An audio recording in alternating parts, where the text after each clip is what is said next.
Hello guys, আজকে আমি আছি আমার মায়ের তরফ থেকে। তো আজকে আমার বাবা খুব সুন্দর করে বিরিয়ানি করেছে, খুব সুন্দর গন্ধ ছড়াচ্ছে। আমি তো খুব এক্সাইটেড বিরিয়ানি খাওয়ার জন্যে। আপনারাও বলবেন যে আপনাদের বিরিয়ানি খেতে ভালো লাগে কিনা।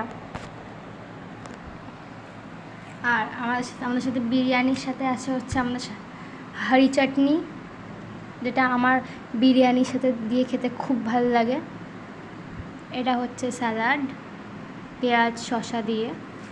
আর এটা আগের দিনের একটা চিংড়ি মাছের আইটেম ছিল, সেটার ঝোল এখন বেঁচে রয়েছে। তো আজকে এটাই মেনু লাঞ্চের, খুব ডিলিশিয়াস অ্যান্ড খুব ইয়ামি। তাদের সময় না নষ্ট করে খেতে বসে যাই আমি।